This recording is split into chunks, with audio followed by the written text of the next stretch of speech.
여러분 안녕히 주무셨습니까? 참 좋은 아침입니다.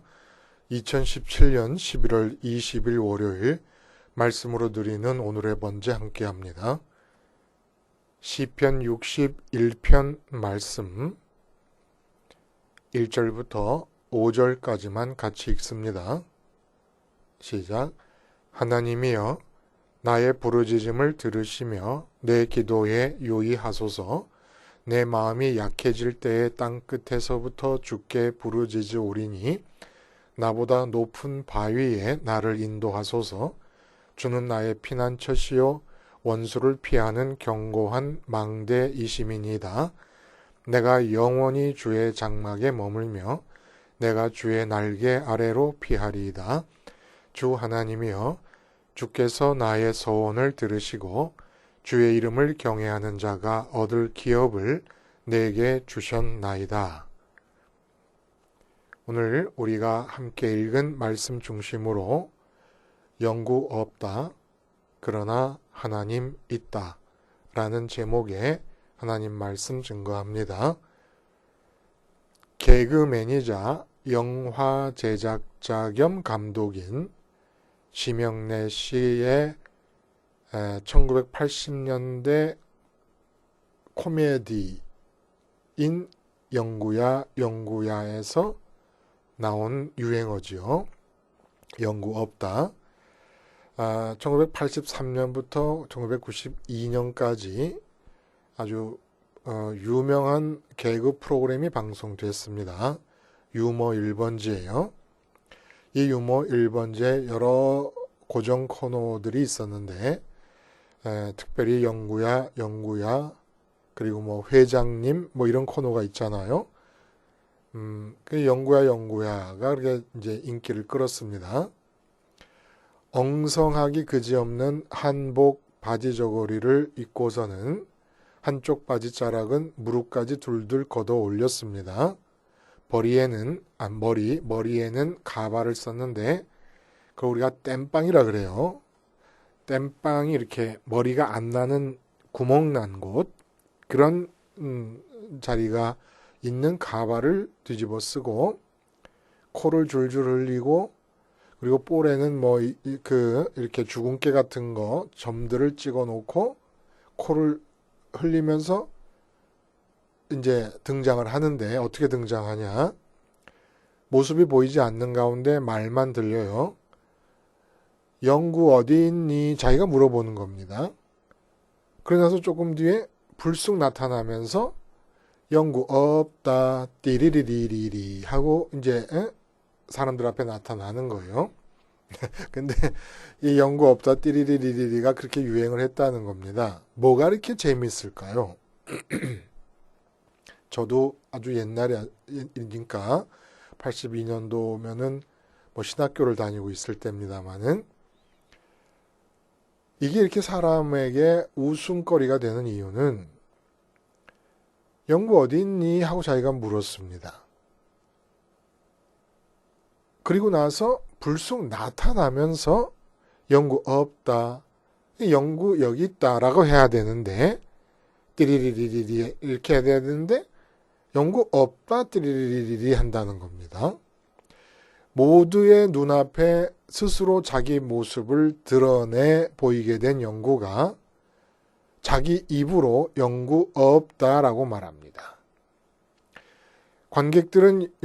시청자들은 영구가 있다는 것을 다 알고 있지만, 영구는 단지 자기 입으로만 자기가 없다고 말하기만 하면 자기가 사람들 눈앞에 버젓이 있다는 엄연한 사실이 부정될 수 있다고 믿는 겁니다. 이 바보 같은 생각이 얼마나 모순된다는 것을 우리 모두가 알고 있지만 영구만 모르는 거예요. 그래서 그것을 모르는 영구가 우습고 재밌는 겁니다. 눈앞에 자기를 보고 있는데 영구 없다 띠리리리리 하고 있으니까 그 생각이 우습잖아요. 자기가 말로 자기를 보고 있는 사람들 앞에서 없다고 외치면 없어지는 걸로 믿고 있는 이 영구의 굳건한 믿음, 이 믿음이 웃기는 거지요. 그래서 십자가를 생활화하는 것은 세상을 웃기는 것이라고 할 수가 있습니다. 뭐예요? 십자가 예수님을 마음으로 바라본다는 것은 지금 내 몸이 처해 있어서 사람들이 나를 보고 있습니다. 그 현장에서 영구 없다 띠리리리리 하는 것과 똑같다는 거예요. 얼마나 웃기는 사람들이냐 이겁니다. 부부가 서로 마주보고 있습니다. 그러면 아내를 보면서 남편이 속으로 남편 없다 띠리리리리 하고 외치는 거라는 겁니다. 마음으로 십자가를 바라본다는 것이 바로 그거라는 거예요. 십자가를 바라봄 자체는 끊임이 없어야 되는 거 아닙니까? 말씀드렸듯이 언제 십자가를 바라봐요? 식후 30분? 식전 30분? 공복에? 아니면 일이 힘들 때? 아니죠. 항상 십자가를 바라보는 거예요. 근데 몸은 자꾸 옮겨 다닙니다. 그럼 옮겨 다녀서 사람들이 날 볼 때마다 전철에서 사람들이 날 혹시 마주보고 있는 사람이 보고 있으면 시선이 마주치면 즉각적으로 얘기하는 겁니다. 속으로 영구 없다. 디리리리리리. 네가 지금 보고 있는 나는 없다. 웃기는 바보로 살아가는 것이 십자가 생활화가 아니겠느냐. 그렇게 내가 가는 곳마다 나를 보고 있는 사람들 앞에서 짠 영구 없다 띠리리리리 하면 하늘에서 음성이 들리게 됩니다. 바로 영구 없는 그 자리에 하나님께서 뭐라고 말씀하시느냐? 하나님 있다 띠리리리리 하신다는 거예요. 기가 막히죠. 예?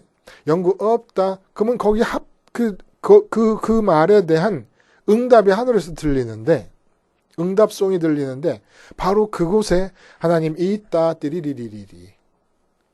이 십자가 생활화예요. 이게 다예요. 별의 별, 신앙적 얘기, 교리적 얘기, 학문적 얘기를 다 해도 이 영구 없다 띠리리리리를 할 수 없으면 살아계신 하나님 있다 띠리리리리 하는 것을 들을 수도 경험할 수도 체험할 수도 없다는 겁니다. 이게 기독교의 다예요. 십자가 바라보면서 십자가에서 죽은 자이기 때문에 예수님의 죽음이 나의 죽음이기 때문에 지금 사람들이 보는 눈 앞에 있는 나를 스스로 향하여 영구 없다, 승철 없다, 철수 없다 이렇게 얘기하는 거라는 겁니다. 그러니까 정치인들이 십자가를 바라보는 십자가 생활인들이라고 한다면 홍준표 씨 같으면 국회에서 준표 없다. 그럼 문재인 대통령이 그런 분이라면 청와대에서 죄인 없다 할 때 그 청와대에 하나님께서 하나님 있다 띠리리라고 나타나시는 것이고 준표 없다 하는 그곳에 하나님 있다 하고 나타나시는 거라는 겁니다. 얼마나 그러면 우리가 좋겠습니까? 우리 국민들이. 응? 그럼 이 나라를 한국 땅을 하나님이 다스리시고 나라를 하나님이 다스리시고 국회의원들이 다 그러면은 국회에서 만드는 모든 법이 하나님 있다 띠리리리리 하는 가운데 만들어지는 법일 테니까 정말 공의와 정의가 하수같이 흐르는 그런 나라가 될 수 있지 않겠습니까? 본 시는 다윗이 주전 979년경입니다. 그러니까 왕위에 올라온 지도 이제 30년이 지난 때예요. 가장 자랑스럽게 생각했던 압살롬, 셋째 아들 압살롬의 반역이 일어납니다. 그로 인해서 예루살렘을 떠나서 요단 동편까지 그 요단강을 건너가는 거예요. 마하나임이라고 부르는 곳까지 가서 지은 시로 생각이 듭니다. 압살롬의 반역이 성공적으로 마무리될 것 같은 분위기가 무르익어 갈 때입니다. 다윗이 왕위에 오른 지도 벌써 30년, 이제 백성들의 마음도 떠오르는 별인 압살롬에게로 더욱 많이 기울게 되었고, 따라서 다윗에 대한 존경과 동정심이 압살롬의 반역이 성공적으로 진행되는 것 같은 분위기 속에서 급속도로 식어져 가고 있을 무렵입니다. 이때 멀리 떨어져 있는 자기가 머물던 예루살렘 궁을 떠나서 시온성을 떠나서 멀리 요단 동편 마하나임까지 가서 지은 시인데, 이 시를 한마디로 줄여서 얘기하자면 영구 없다, 하나님 있다 라고 할 수 있다는 겁니다. 그래서 이 시를 좀 내용을 들여다보면 이렇습니다. 2절에 내 마음이 약해질 때에 땅끝에서부터 주께 부르짖으오니 나보다 높은 바에 나를 인도하소서. 이 땅끝이라고 하는 게 바로 그 요단강 너머 마하나임 땅을 말하는 것이고, 땅끝은 아니지만 심리적으로 다윗이 느끼기에 자기가 머물고 있는 시온성으로부터 멀리 떨어져 있음을 표현하는 것이지요. 이때 내 마음이 약해질 때라는 말을 합니다. 내 마음이 약해질 때라고 하는 것은, 약해진다는 얘기는 마음이 지금 주어져 있는 삶의 상황의 무게를 견디지 못한다라는 의미예요. 마음이 약해졌다는 것은. 삶의 무게를 견디지 못한다는 말은 그럼 또다시 무슨 뜻이겠습니까? 마음의 평강이 깨어져 버렸다는 겁니다. 기쁨도 없어지고 감사도 사라져 버렸습니다. 근심이 압도합니다. 두려움이 생깁니다. 불안하고 초조합니다. 그리고 다급해집니다. 이게 바로 마음이 약해진 거예요. 평강이 없는 상태가 마음이 약해진 겁니다. 삶의 현장에서 벌어지고 있는 문제들의 급물살에 마음이 휩쓸려 떠내려가고 있는 상태를 말하는 겁니다. 이런 의미라는 것을 알 수 있게 하는 대목들이 이제 그 뒤에 계속 나오는 거예요. 나보다 높은 바위에 나를 인도하소서. 나보다 높은 바위라는 게 뭐예요? 지금 내가 처하고 있는 이 상황으로부터 내 마음이 더 높은 곳으로 가서 머물게 하옵소서라는 거예요. 왜 마음을 얘기하는 것이라고 할 수가 있느냐? 나보다 더 높은 바위라는 것은 지금 이 상황이 바뀌어서 예루살렘으로 황궁하는 그 상태를 말하는 것이 아니냐라고 의문을 제기할 수도 있는데, 그 3절 뒤에 뒤따라오는 내용을 보면은 그럴 수가 없다는 거예요. 나보다 높은 바위라고 하는 것이 마음이 지금 내가 놓여져 있는 환경, 이 상황보다는 다른 상황으로 평강을 누릴 수 있는 상황으로 옮겨주시옵소서 해서 높은 바위는 하나님 자신이 되겠습니다. 3절을 보면, 그래서 3절에 나의 피난처시여 원수를 피하는 견고한 망대이십니다. 누가? 하나님이. 근데 하나님이 나의 피난처라는 얘기는 무슨 얘기입니까? 지금 몸으로는, 실제로는 육체적으로 요단강 너머 동편 마하나임이라는 곳으로 피난을 왔어요. 근데 하나님이 피난처라고 새삼스럽게 얘기를 하고 있습니다. 그러니까 다윗은 지금 압살롬의 반역으로부터 피난을 가게 됐는데, 육체적으로 물리적으로 피난 가게 된 그 상황으로부터 또 마음이 피난 가기를 원하는 겁니다. 피난으로부터 피난 가기를 원한다는 거예요. 육체는 마하나임으로 피난 갔지만 마하나임으로 육체가 피난 간 이 상황, 삶의 상황이 나를 짓누르고 내 마음이 감당할 수 없을 정도로 평강을 깨고 있사오니 내 마음이 이 마하나임으로 피난 간 상황으로부터 피난을 가게 해 주시옵소서. 어디로? 하나님께로. 내가 하나님께로 피난 가게 해 주시옵소서. 라고 하는 기도를 지금 하고 있다는 겁니다. 그러니까 이 얘기는 결국 뭐예요? 피난을 가게 된 이 상황에서 다윗은 지금 외치고 있는 겁니다. 영구 없다. 띠리리리리리. 바보가 되는 거예요. 자기가 피난가 있는 상황을 요압 장군이 보고 있고 아비새 장군이 보고 있고 많은 신하들이 군인들이 보고 있습니다. 근데 그들 앞에서 다윗은 얘기하는 거예요. 피난 온 이 상황에 다윗 없다. 그리고 이 다윗 없다라고 하는 이 외침을 4절에 보면은 아예 자기의 평생의 소원, 맹세의 내용이라고 얘기를 하는 겁니다. 이 희한한 거. 그러니까 다윗이 한 것은 뭐냐? 쉽게 말하면 지금은 압살롬이 반역을 일으켜서 몸이 피난을 가고 있어서 피난으로부터 피난을 얘기하고 있는 거지만 왕위에 앉아서 편안하게 나라를 다스릴 때도 다윗이 한 것은 뭐였냐면 서원이라고 얘기잖아요. 서원. 5절에 보면 서원이라고 해요. 서원의 내용이 4절입니다. 응? 근데 그 4절의 내용이 뭐냐면은 피난각이라는 거예요. 그래서 왕위에 앉아 있을 때도 뭘 했었냐면 왕위에 앉아 있으니까 많은 신하들이 보고 그럴 거 아닙니까? 그러면 온 나라 백성들이 왕위에 앉아 있는 다윗을 보는 가운데 다윗은 자기의 사명을 뭐라고 생각했냐? 왕위에 앉아서 영구 없다 라고 외치는 것을 자기의 사명으로 생각을 했다는 겁니다. 그렇게 영구 없다를 외치기 위해서는 뭐예요? 그 자리에 없으려면 어디론가 가야 됩니다. 그게 어디론가 가는 것의 실제를 어떻게 수행해 나갔느냐. 영구 없다 해놓고는 그 현장에 없으니까 어디로 가야 되지 않겠습니까? 근데 그 마음이 어디로 가는 그러한 그 영구 없다의 실제를 4절에 보니까 영원히 주의 장막에 머물며 내가 주의 날개 아래로 피하리이다. 자기의 맹세를 얘기하는 거예요. 맹세, 서원을 얘기하는 겁니다. 이게 십자가 생활화를 하는 신앙인들의 고백이기도 한 거예요. 영원히 주의 장막에 머물며 내가 주의 날개 아래로 피하리이다. 이게 무슨 얘기입니까?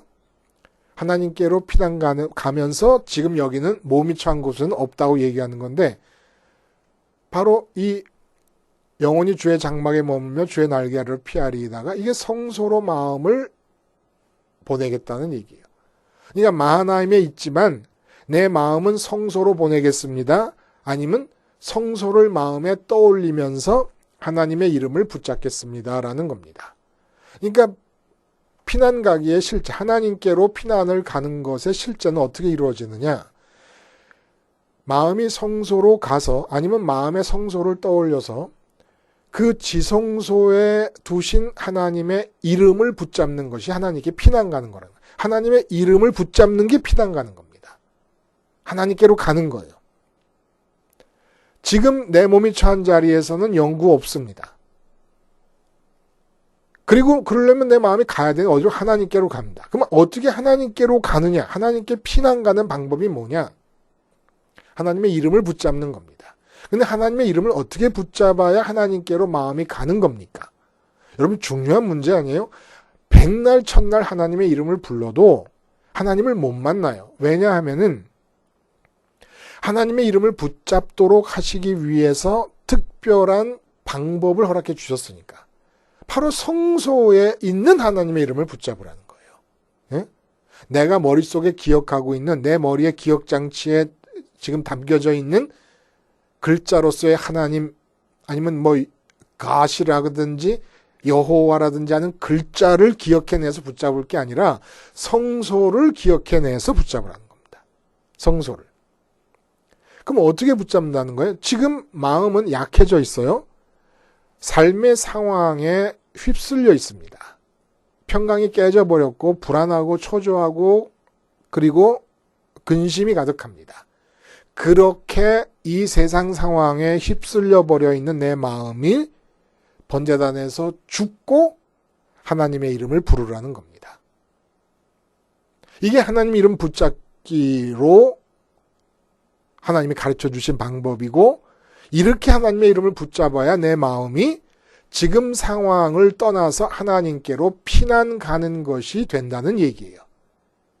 그래서 5절에 주 하나님이여 주께서 나의 소원을 들으시고 주의 이름을 경외하는 자가 얻을 기업을 내게 주셨나이다 이렇게 얘기하지 않습니까? 이 내용이 뭐예요?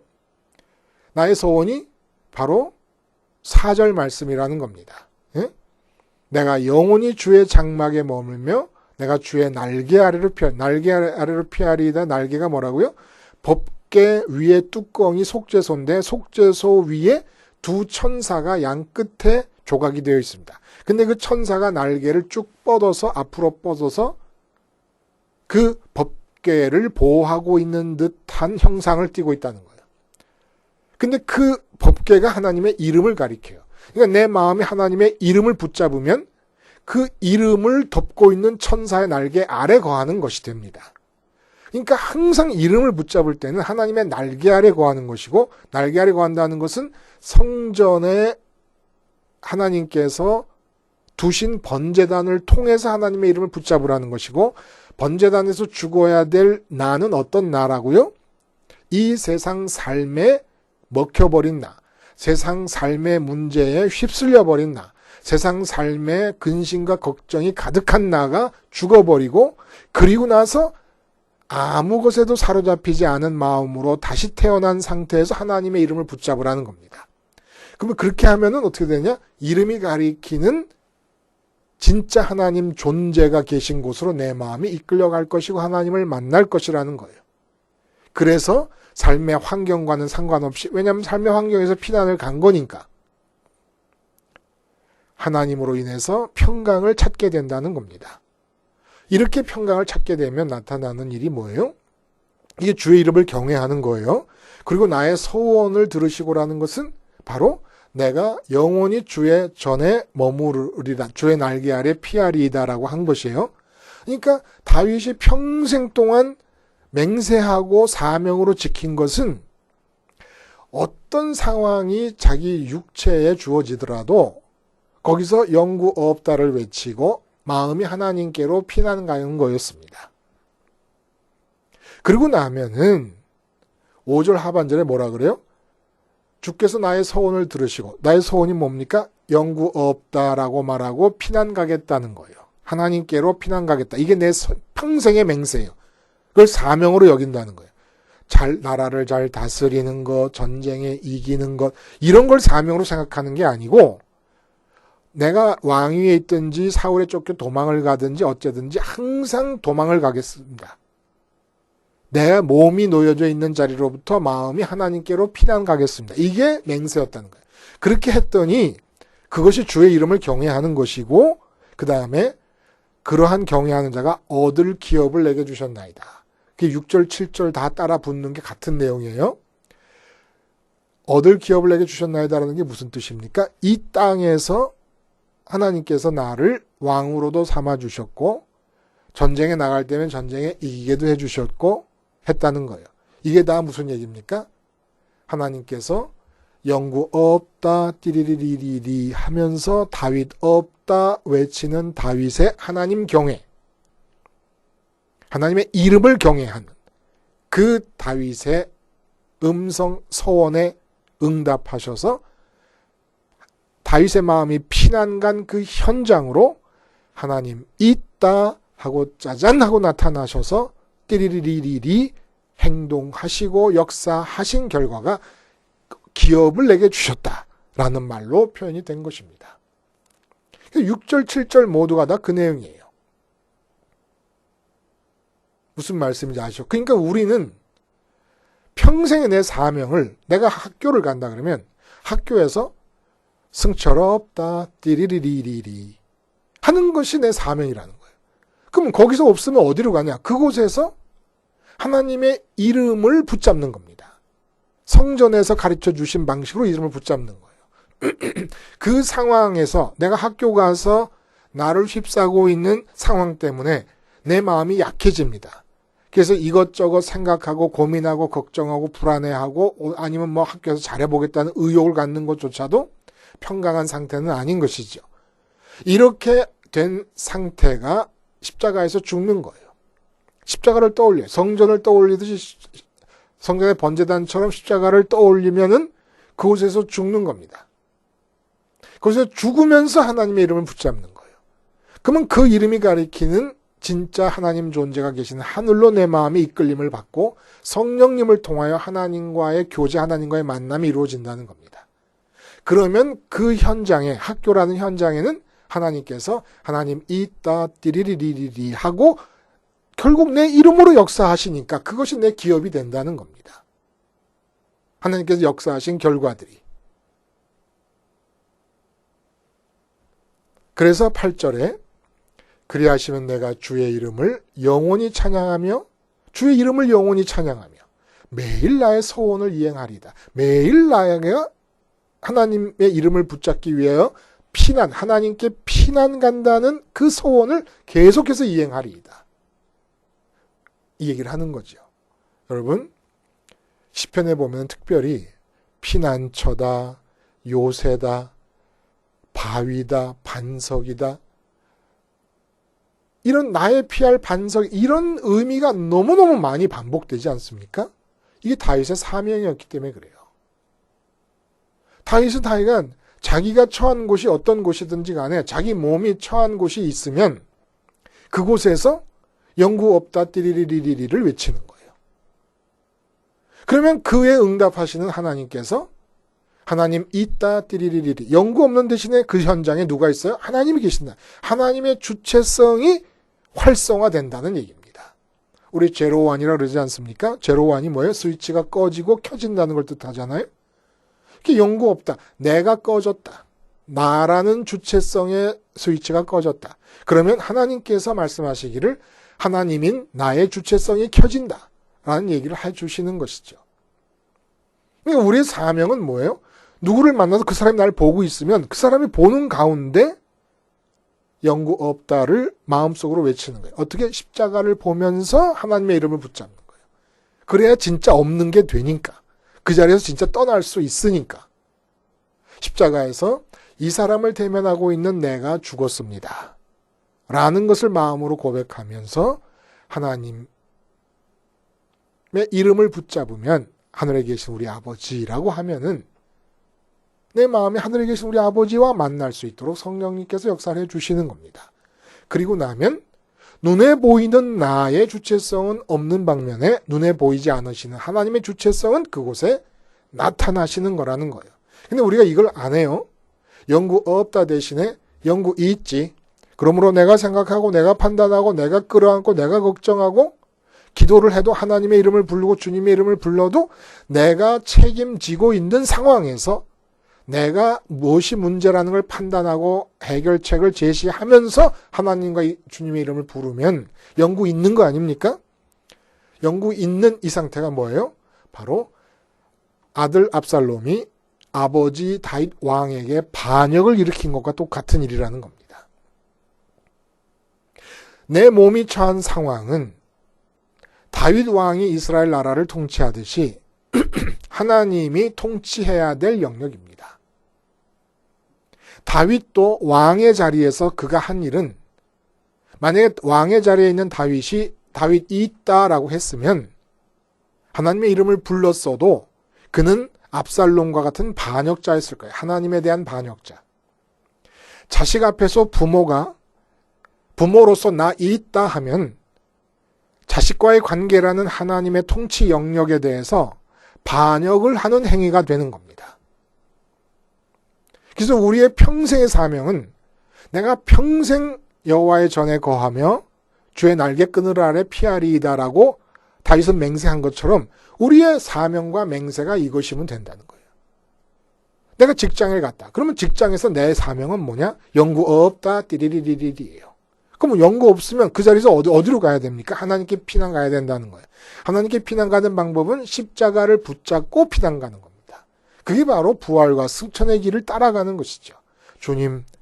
주님과 함께 지금 이 직장에 대해서 내가 죽고 내 주체성은 없습니다. 승철이 없습니다. 그러므로 부활하시고 승천하신 주님 따라 내 마음이 아버지가 계신 하늘로 가게 해 주시옵소서. 주님 따라 하늘로 가게 해 주시옵소서. 이게 하나님 부르는 방법이라는 거예요. 그러면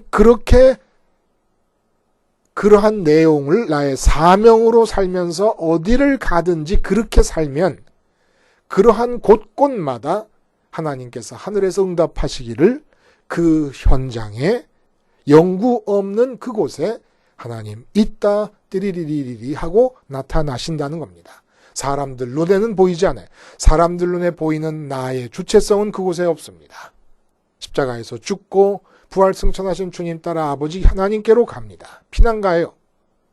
그러면 사람들 눈에 보이지 않는 하나님의 주체성은 그곳에서 활성화되시고 하나님의 활성화된 주체성의 활동의 결과로서 나타나는 것들이 이 땅에서 내게 허락하시는 기업들이 되는 것이죠. 물론 우리는 그 기업에 또 매이지 않지만은 또 그 기업으로부터도 피난을 가는 것이 우리의 사명입니다마는 하나님께서는 그렇게 내 이름으로 당신의 계획을 이루어 가실 것입니다. 영구 없다. 이것이 우리의 사명이 되어야 됩니다. 이러한 사명자들에게 하늘에서는 끊임없이 그곳에 하나님 있다라는 응답이 들려질 것입니다. 기도하시겠습니다. 하나님 아버지, 이 땅에 나 한 사람 영구 없음을 외치며 돌아다니면 가는 곳마다 천지를 지으시고 이 세상을 사랑하시는 하나님의 주체성이 활성화된다 하니 이보다 남는 장사가 어디 있으며 이보다 복된 삶이 어디 있겠습니까? 십자가 생활하러 영구 없다의 사명 수행자들이 되게 하여 주시옵소서. 예수님의 이름으로 기도하옵나이다. 아멘.